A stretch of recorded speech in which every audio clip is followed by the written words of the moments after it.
Conventionnel, banal et prévisible, rien n'est plus intriguant, rien n'est plus fascinant et angoissant que le sentiment de mystère qui nous envahit lorsque nous faisons face à l'inconnu.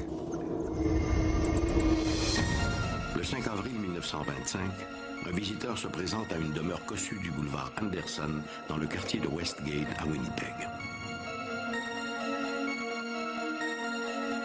L'homme participera à l'une des plus étonnantes expériences sur la communication avec l'au-delà.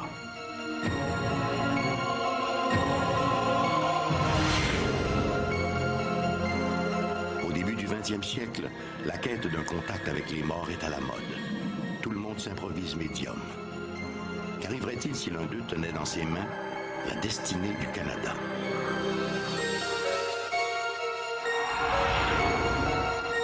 En 1972, des chercheurs de Toronto créent un fantôme imaginaire, nommé Philip.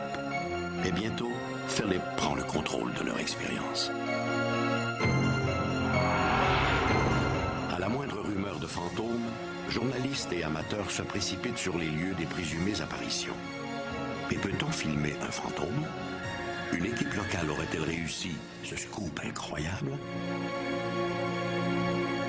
Ici Michel Dumont. Bienvenue à Dossier Mystère.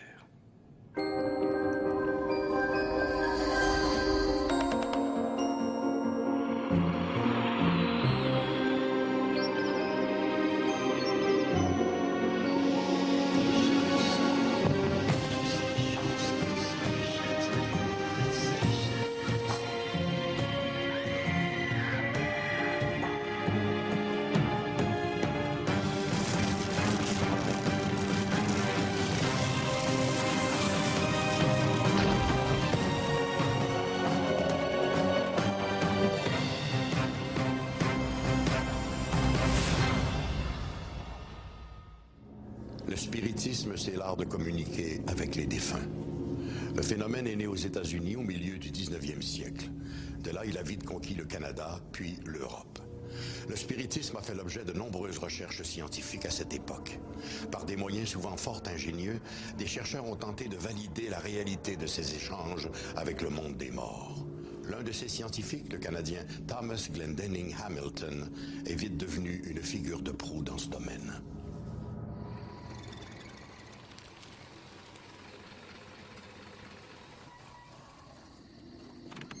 La soirée est encore jeune lorsque la voiture s'immobilise devant une chic demeure du boulevard Anderson, dans le quartier huppé de Westgate. Il s'agit d'un cottage à 2 étages de style hollandais, une parfaite maison de bourgeois.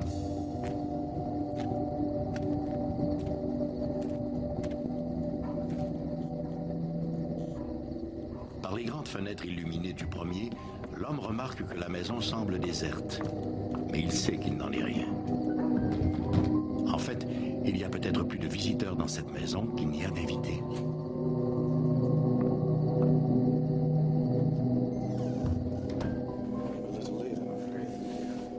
L'homme vient rejoindre un groupe rassemblé dans une pièce spécialement aménagée au 2e étage.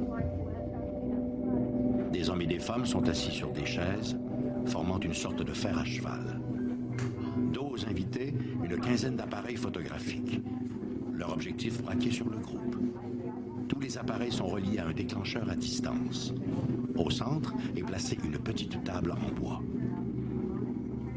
En silence, tous les participants se prennent par la main et collent leurs pieds sur ceux de leurs voisins, formant ainsi une chaîne humaine.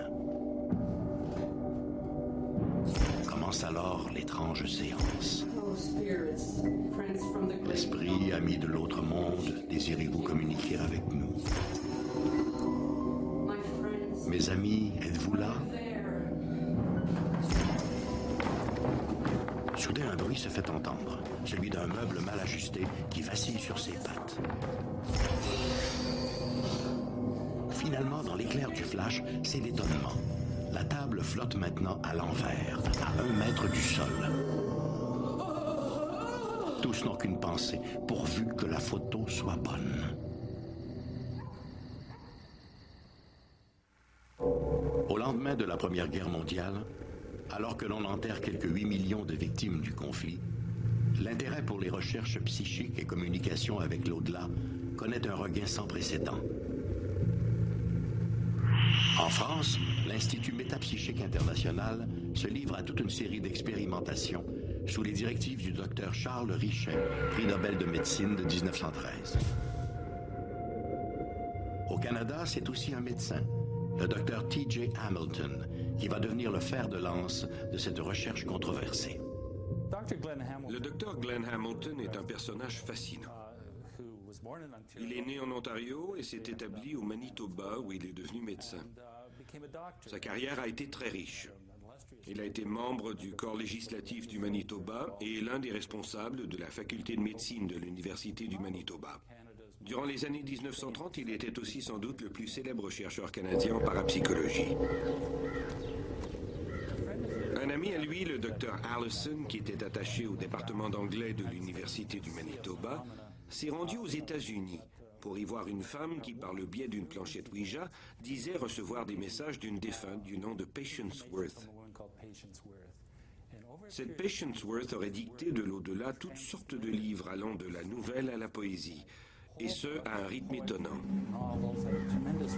À son retour, le docteur Allison a parlé de cette histoire à Hamilton. Je crois que c'était en 1918, et c'est probablement ce qui a allumé son intérêt. Thomas Glendinning Hamilton a commencé à s'intéresser à la recherche psychique après la mort de son jeune fils, survenu à la fin de la Première Guerre mondiale. Je pense qu'il a été incapable d'en faire son deuil et que cela a probablement contribué à éveiller son intérêt pour l'au-delà, peut-être pour découvrir ce qui était advenu de son fils.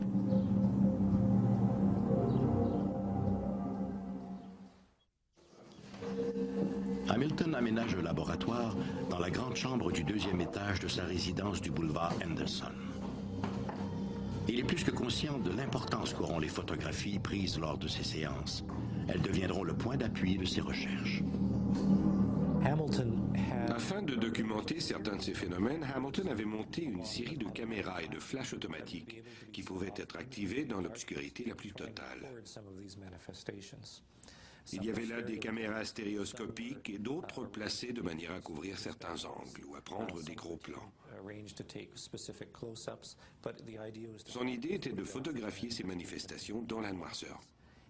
Au fil du temps, il a effectivement produit des clichés montrant des objets qui semblent jaillir de la bouche, du nez ou des oreilles des médiums. Ces éléments, ce sont des ectoplasmes, substances qui se dégageraient du corps des médiums et qui formeraient des parties du corps humain ou des objets divers. Durant les années 1920, Hamilton et ses collègues étudieront tous les phénomènes associés aux communications spirites, mais surtout les manifestations d'ectoplasme.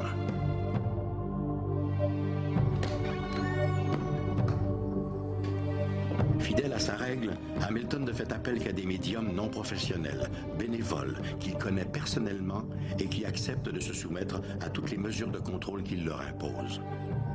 À son arrivée, le médium est fouillé de façon à s'assurer qu'aucune substance étrangère ne puisse être introduite dans le laboratoire. Ensuite, une fois dans la pièce, le spirit est invité à tendre les mains aux participants placés à ses côtés. Durant toute la tenue de l'expérience, les mains du médium ne quitteront pas celles des gardiens. Et c'est pendant la transe que les esprits se manifestent par le biais d'ectoplasmes.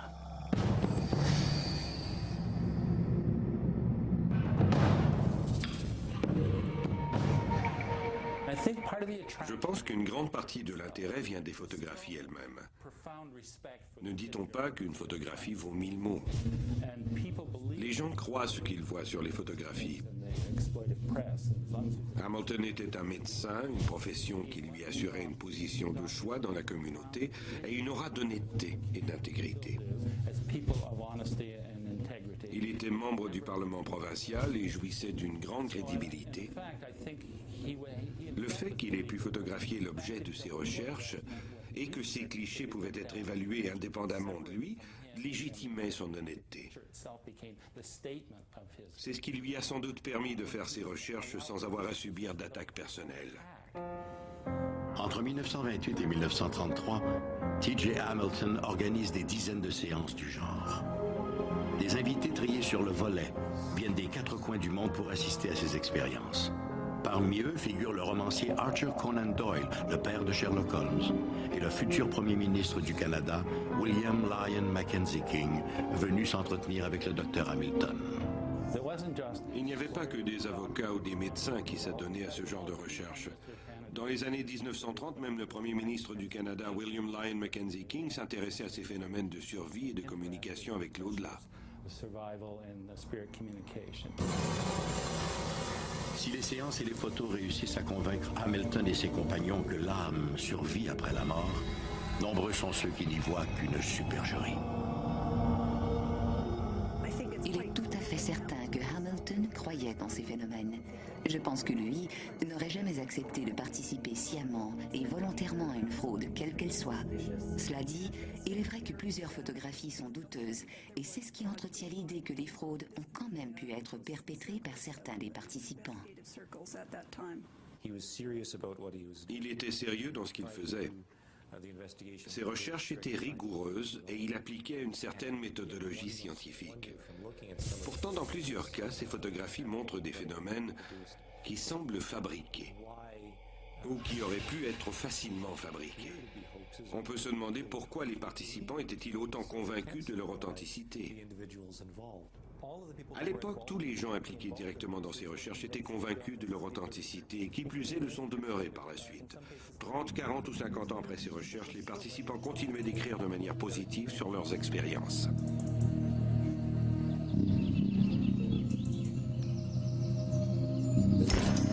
Plusieurs des médecins et des politiciens impliqués ont raconté qu'il aurait été très difficile pour le médium d'introduire quelque chose dans la pièce. Et rien n'en sortait non plus. La pièce elle-même était vérifiée. Et personne n'aurait pu y laisser quelque chose qui aurait pu être utilisé par la suite pour faire croire à une manifestation. Il y avait donc de nombreuses restrictions et une excellente méthodologie pour étudier ce qui se passait tout en éliminant la possibilité d'une manipulation. Hélas, la fraude ne peut jamais être tout à fait exclue. À la fin de chaque séance, un procès-verbal des événements observés était signé par chacun des participants. Il est donc peu vraisemblable que tous ces gens aient donné leur aval à de tels canulars. Les sceptiques affirment qu'il aurait été plus profitable de conserver un échantillon de ces ectoplasmes pour l'analyse, plutôt que de les photographier. De plus, comment se fait-il qu'aucun médium ne produise aujourd'hui de ces ectoplasmes si populaires jadis? Le phénomène des téléplasmes est très intéressant. À cette époque, c'était un phénomène très répandu, un phénomène à la mode, dirait-on. Dans certains cas, les téléplasmes présentaient des images de personnes ou d'objets. Aujourd'hui, les gens regardent ces photographies et les trouvent tout à fait ridicules. Aujourd'hui, nous cherchons davantage le divertissement. Au fil du temps, nous nous sommes tournés vers la radio, la télévision et plus récemment les jeux vidéo et l'Internet. L'idée de se réunir tous les soirs, semaine après semaine, pendant des mois uniquement pour produire ce genre de phénomène est tout à fait ennuyeuse. C'était si ennuyeux que plusieurs médiums travaillant avec Hamilton ont souhaité mettre fin à ces rencontres. Ajoutez à cela que plusieurs d'entre eux ignoraient ce qui se passait puisque les phénomènes étaient produits en transe, donc à leur insu. Je pense que le fait que des phénomènes comme l'écriture automatique, les ectoplasmes ou les téléplasmes puissent être facilement reproduits par des magiciens de scène a tiré un trait sur ce genre de démonstration, puisqu'elles sont trop faciles à truquer. Les gens demandent des preuves plus concrètes.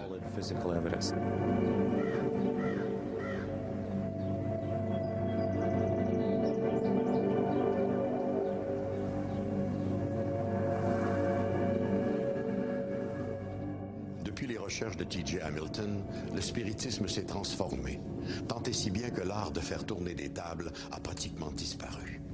Aujourd'hui, les médiums canalisent directement les énergies de l'au-delà, d'où leur nom de channelers. Mais au fil des ans, une chose n'a jamais changé. Notre insatiable désir de garder ce contact privilégié avec les personnes disparues qui nous ont été chères. Un désir qui, à défaut d'être rationnel, n'en reste pas moins très humain. À la fin du 19e siècle, en quelques années, Le spiritisme est passé d'une croyance marginale à une activité bourgeoise à la mode. Parmi ses adeptes, il y avait des intellectuels et des artistes, bien sûr, mais aussi des têtes couronnées, dont l'influente reine Victoria et plusieurs personnalités de l'élite politique du temps. Dans la grande maison de l'avenue Laurier, à Ottawa, règne un silence inhabituel. Cette vaste résidence à 3 étages, qui généralement fourmille d'invités et de domestiques, semble pour l'instant tout à fait déserte. Ou presque.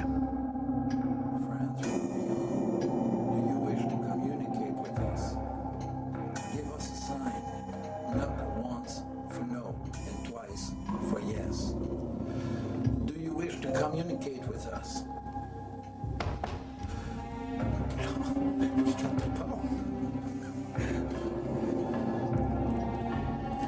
For several months, I've been thinking to resign from the Liberal Party. Should I do it?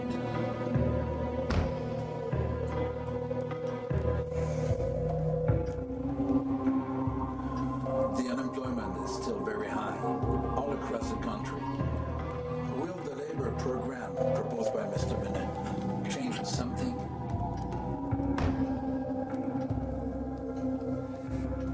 Si notre homme semble tant s'intéresser à la politique canadienne, ce n'est pas par hasard. C'est que notre réputé médium se nomme William Lyon Mackenzie King, chef du Parti libéral du Canada.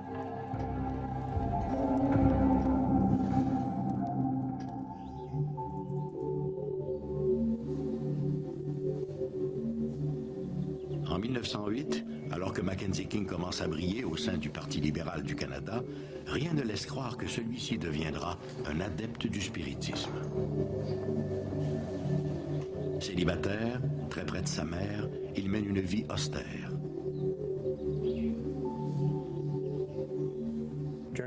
Durant la Première Guerre mondiale et juste après, la famille a commencé à se briser. Son père est mort, puis sa mère, son frère et sa sœur.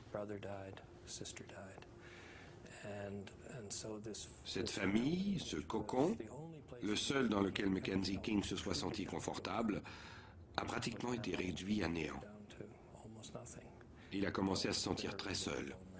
La perte de sa mère, qui avait exercé une emprise considérable sur lui, l'a certainement angoissé, la perte de sa mère après son décès. Le spiritisme est venu combler un besoin important dans sa vie. I see some people just around you. There's a woman. An old woman. It was not unusual. Ce genre d'intérêt n'était pas si marginal. Et faut-il le rappeler, pour Mackenzie King, cela n'avait rien de contradictoire avec ses propres convictions religieuses. Pour lui, ce n'était qu'un autre véhicule pour communiquer avec un univers inconnu. I see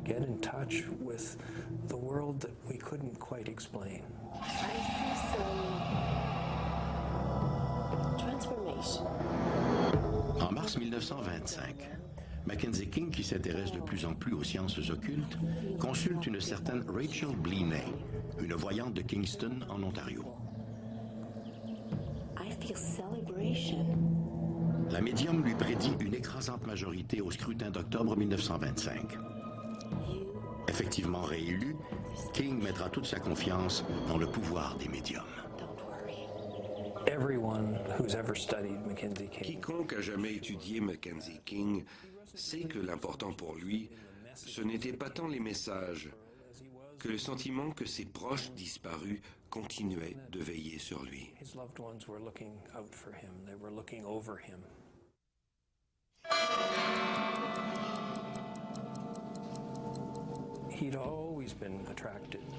Il a toujours été fasciné par certains nombres et par cette façon de comprendre le sens caché des choses.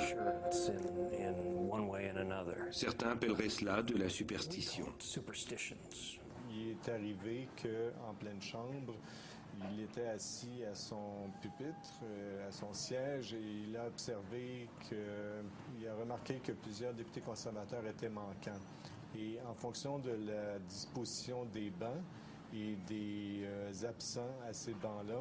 Il a réussi par une gymnastique mentale qui est assez difficile à décrire. Il a commencé à soutirer des chiffres de cet épisode-là. Il a commencé à voir le chiffre 30 à cause de la disposition des bancs et des députés qui étaient assis sur les bancs.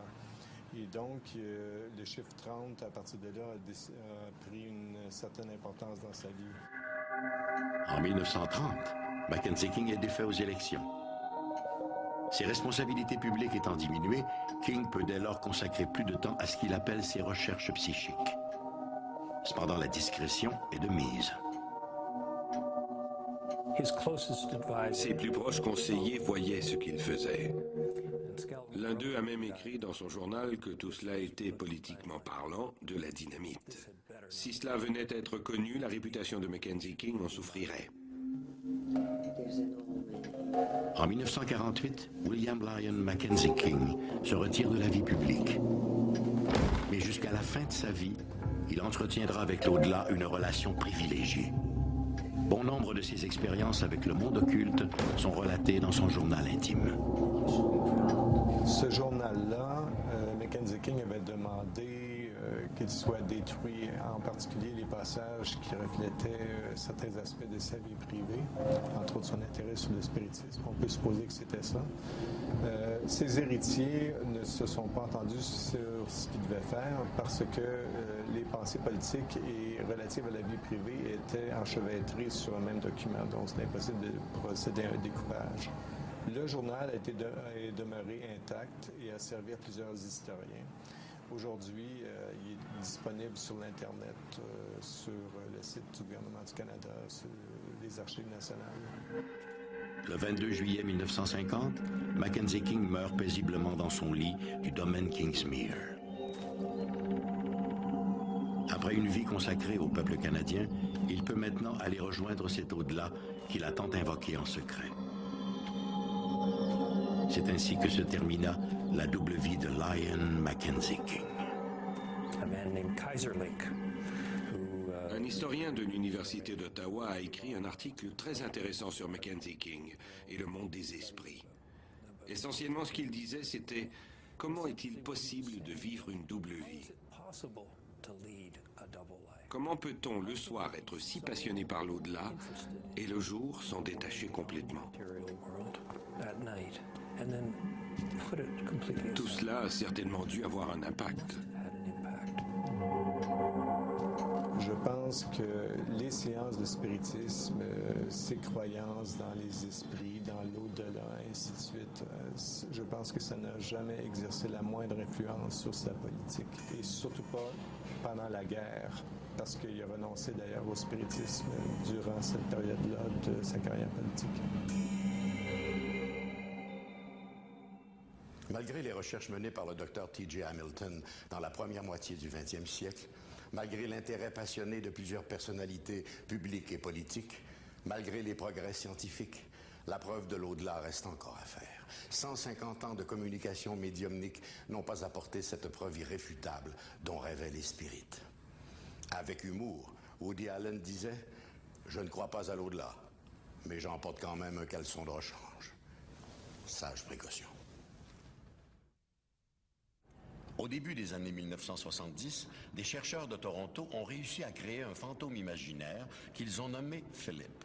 Lors de pseudo-séances spirites, ces chercheurs sont parvenus à reproduire tous les effets généralement associés à des manifestations d'outre-tombe. Coups frappés, lévitation d'objets, réponse à des sujets ignorés des participants.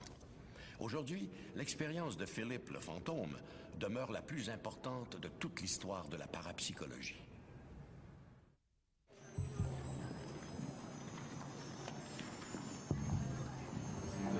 Dans les studios de la CTTV à Toronto, une expérience inusitée est sur le point de se dérouler devant les caméras. Les vedettes du jour, 8 personnes assises autour d'une table. Un peu en retrait, sur une tribune surélevée, 3 hommes prennent place comme observateurs. Il y a là le pasteur Lindsay King, le psychologue Joel Whitten et le docteur George Owen, directeur scientifique de la Société de recherche psychique de Toronto. Sur le plateau, un régisseur donne le signal. L'expérience peut commencer.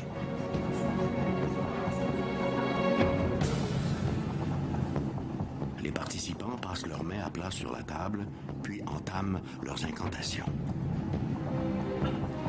Are you there, Philip? I want to see you, Philip. Presque aussitôt, la table se soulève, comme si elle était douée d'une vie propre, au grand étonnement des participants.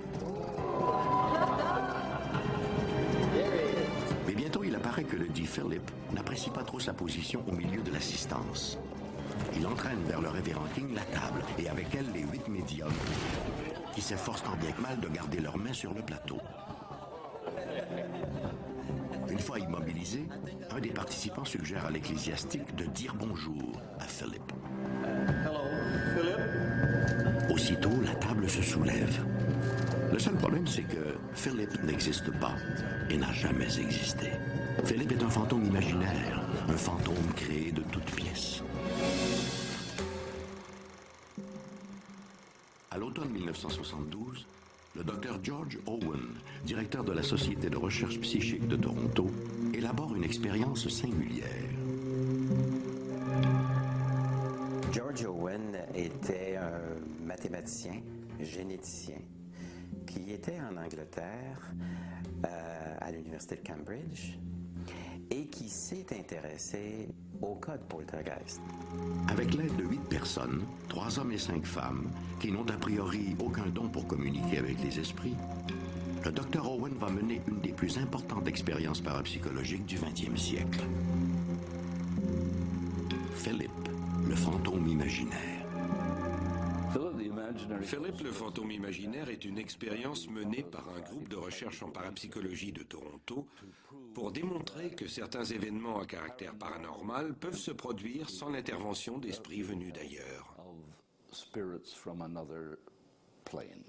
Il s'est aperçu qu'au lieu de privilégier l'interprétation spirit, c'est-à-dire que lorsqu'il y a des manifestations physiques sur les lieux, les spirites disent que ce seraient des esprits d'êtres décédés qui se manifesteraient, eh bien, lui a plutôt opté pour l'interprétation dite naturelle, c'est-à-dire que ce sont des êtres vivants qui, par des mécanismes qui demandent à être expliqués, eh bien, reportent leur énergie sur la matière ambiante. Le Dr Owen demanda tout d'abord au groupe des 8, comme il fut baptisé, d'imaginer un personnage, de lui donner un nom, un âge, un sexe et une nationalité. Ainsi naquit Philip, 30 ans, issu de l'aristocratie britannique, vivant au milieu du 18e siècle à Diddington Manor, dans le Warwickshire, en Angleterre. Ils durent ensuite mettre Philip en contexte. On lui trouve donc une épouse, Dorothy, femme hautaine et frigide. Ils donnent également vie à Margot, jeune et belle gitane, de qui Philip tombe follement amoureux. Hélas, Dorothy découvre les infidélités de son mari et fait accuser Margot de sorcellerie. Celle-ci sera condamnée et mise à mort sur le bûcher. Philip, inconsolable, se suicide en se jetant du haut des remparts de Diddington Manor. Il n'a alors que 30 ans. De tous ces éléments biographiques, seul Diddington Manor tient de la réalité. Mais il n'y a bien sûr jamais eu d'occupant ressemblant de près ou de loin à Philip. Il leur a fallu plusieurs mois pour établir tous les détails de ce personnage imaginaire. Nous étions alors en 1973, si je me souviens bien. Et ce n'est que quelques 8 à 9 mois plus tard que l'expérience a vraiment commencé. Ils se rencontraient sur une base hebdomadaire dans un local de la société. Un endroit qu'on avait baptisé la chambre Philip. Cette pièce n'était utilisée qu'à cette fin. Autour d'une table à cartes, il y avait 8 chaises de métal occupées par les participants, qui se sont rencontrés pendant près de 10 ans. Philip, are you there, Philip?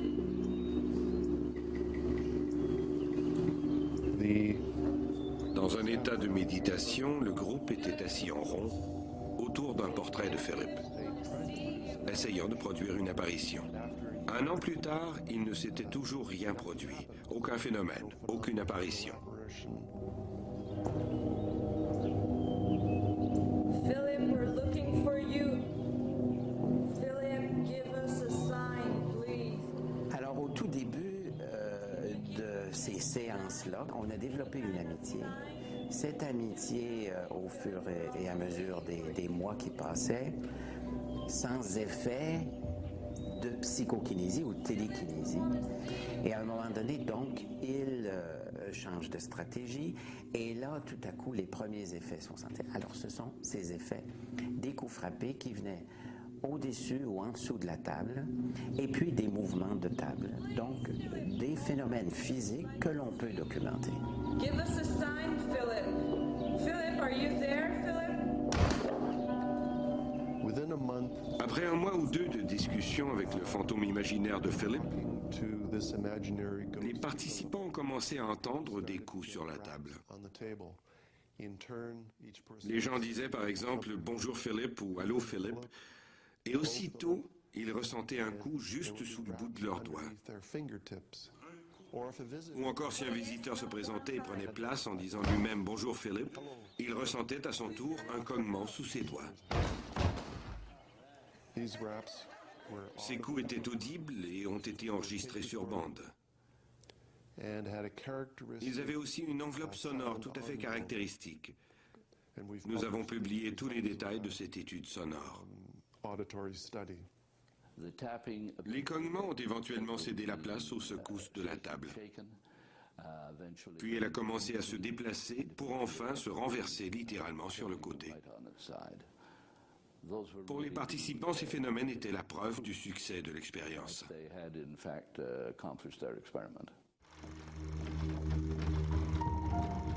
Les manifestations offertes par Philippe sont bien loin des apparitions tant souhaitées. Mais tout de même, le groupe demande, Philippe répond. Et étonnamment, ses réponses sont toujours en accord avec sa supposée biographie. Au gré des séances, Philippe devient de plus en plus entreprenant. Après les 3 coups frappés, voilà qu'il se manifeste en soulevant la table, la faisant valser sur 2 ou 3 pattes. We were very careful Nous avons été très prudents pour éviter toute forme de manipulation. À plusieurs reprises, nous avons tenu nos soirées de glissade. where we would put Nous placions sous les doigts des participants des feuilles d'un papier très fuyant. of the members, and if they tried Si quelqu'un avait alors essayé de pousser sur la table, ses mains auraient glissé sur le plateau à cause du papier. clearly the table Il est clair que dans ces circonstances, les mouvements de la table n'étaient pas produits par quelqu'un exerçant une poussée. and the cameras Dans d'autres cas, lorsque l'occasion nous était donnée de filmer l'expérience, nous placions 2 participants, l'un en face de l'autre. 2 people sitting on opposite sides of the table. If Si l'un d'eux avait soulevé les genoux pour faire bouger la table, on l'aurait vu. table up, Or, il est clair que ce n'était pas non plus ce qui se produisait. Philip, are you there, Philip? Nourris et encouragés par des résultats aussi spectaculaires, d'autres groupes dans le monde ont tenté la même expérience avec d'autres personnages imaginaires. Ils en ont à peu près tous tiré des résultats analogues, mais sans plus. À ce moment-là, on s'est dit qu'on avait trouvé la stratégie où on allie en même temps donc la spontanéité, la rencontre à chaque semaine, et aussi un certain encadrement expérimental. Et là, on s'est dit, on a trouvé la recette pour provoquer à volonté ce genre de phénomène-là. Eh bien, on s'est aperçu que cette seule stratégie-là n'était pas suffisante, mais il fallait aussi beaucoup de ténacité de la part des participants. Il semble donc que l'au-delà ne soit pas l'unique réponse aux manifestations de soi-disant esprits. Par contre, près de 30 ans après l'originale expérience de Philip, les parapsychologues demeurent tout aussi perplexes aujourd'hui qu'ils l'étaient à l'époque sur les mécanismes générant ces manifestations. Il est intéressant de noter que la communauté scientifique ne s'est jamais vraiment intéressée à l'expérience de Philip, pas plus qu'à toute autre expérience du même genre. Pourquoi, je l'ignore. Je suis personnellement convaincu que nous pourrions tous atteindre un certain niveau d'habileté psy, si nous savions comment y parvenir. Il est vrai que la communauté scientifique est toujours un peu à la traîne derrière l'expérience humaine. Je pense qu'il n'y a aucune autre raison.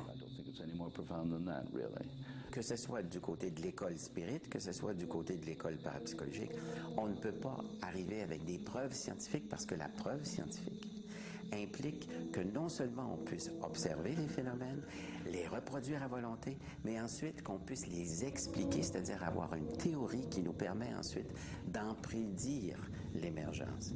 Alors finalement, le dossier reste ouvert. Malgré l'abondante documentation qui existe au sujet de l'expérience de Philip, celle-ci reste méconnue du public. Pourtant, à défaut de nous renseigner sur l'au-delà, cette expérience remet en question toutes nos valeurs et nos croyances sur la nature profonde de l'homme. L'univers de notre esprit serait plus méconnu que l'au-delà? Le mot allemand « Poltergeist » signifie « esprit frappeur ». Pour les experts, les poltergeists désignent des manifestations inexplicables qui se traduisent par des coups frappés dans les murs et par des meubles qui se déplacent comme s'ils étaient poussés par des mains invisibles. En 1989, à Beauport, près de Québec, une maison de la rue Monseigneur-Gauthier est devenue le théâtre de phénomènes insolites de type poltergeist. Et tout comme pour l'expérience de Philip, des caméras ont capté ces événements. Mais s'agissait-il réellement d'un esprit frappeur?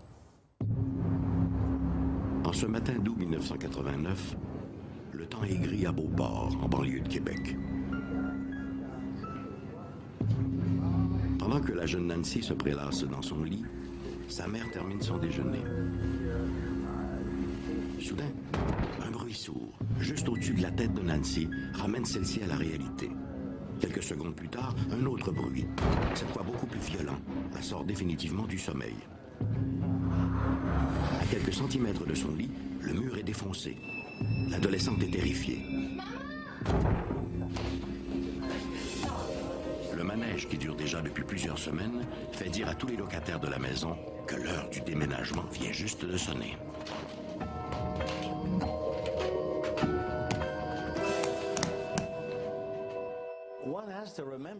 Des choses étranges se sont passées à Beauport, près de Québec, à l'été de 1989. On a rapporté qu'une maison se donnait en spectacle de manière sporadique. Quel phénomène se produit dans la maison? Que le mur avance. Tiens, vous l'avez. Et puis, ça fait du bruit comme ça. Fait que vous ne pouvez pas avoir mieux que vous avez présentement dans le visage. Nous-mêmes avons été sceptiques. Quelqu'un frappe de l'autre côté. Mais des policiers ont été témoins du phénomène sans que personne ne se trouve dans l'autre appartement. Les locataires ont commencé à être témoins d'étranges phénomènes. Évidemment, tout cela les a effrayés et ils ont cherché des réponses. Mais qu'est-ce qui se passe ici? C'est Madame Godbout qui, la première, entend un bruit sourd venant du mur qui la sépare de sa voisine. L'impact est si puissant que le placo-plâtre se détache de la cloison. Madame Godbout croit Madame Cochrane responsable de ce bruit. Dans les 48 heures qui suivent le premier coup, les locataires de la maison rue Monseigneur-Gauthier entendront 19 de ces détonations. À chacune d'elles, c'est tout l'édifice qui vibre. Désemparés, les locataires contactent la ville de Beauport qui envoie sur les lieux un de leurs inspecteurs en bâtiment. Il y a une madame qui m'a dit, quand j'y étais, ça venait juste de se produire. Elle dit, restez ici, là, M. Dubé, ça va se produire.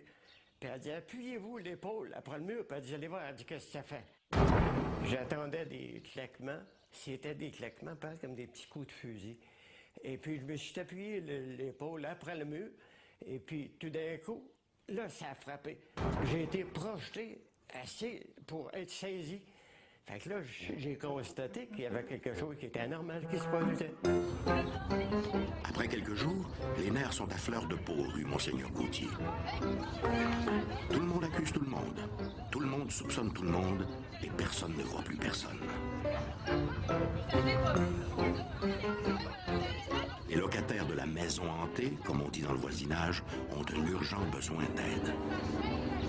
Les pompiers et policiers, on fait des enquêtes un peu partout, à savoir ce qui se passait dans cette maison-là. On a tout d'abord cru à des émanations de gaz qui auraient pu s'échapper du sol et créer une pression sur la structure de la maison. Gaz Métropolitain a alors dépêché une équipe technique afin d'y effectuer des analyses. Pendant qu'on était en dedans, on a entendu un bruit fort à l'étage, un bruit comme un coup de poing dans le mur. On est monté, on n'a vu personne, on n'a rien vu, mais on a terminé notre expertise, puis effectivement, il n'y avait aucune trace de gaz naturel et de méthane dans l'édifice.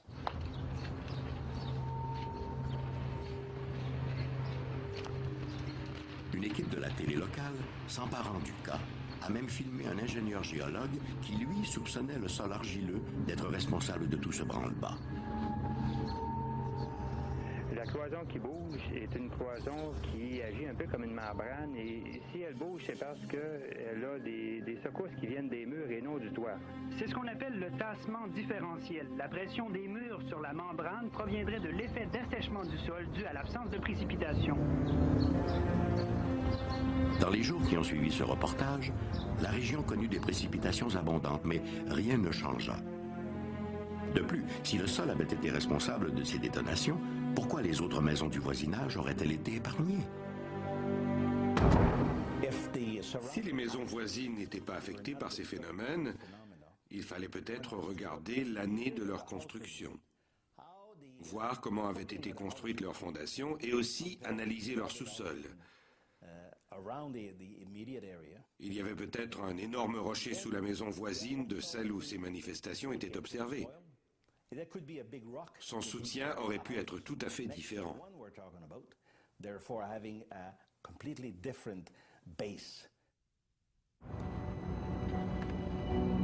En l'absence d'explication rationnelle de la part des experts, les rumeurs de poltergeist n'ont pas tardé à circuler. Le 4 août, en après-midi, la ville de Beauport ordonne l'évacuation de la maison afin d'assurer la sécurité de ses occupants. Pour plusieurs d'entre eux, il n'y a aucun doute. Ces manifestations, qui les terrorisent, sont dues à des esprits maléfiques, à des poltergeists. Pour les 4 familles impliquées, ce cauchemar allait bientôt prendre fin.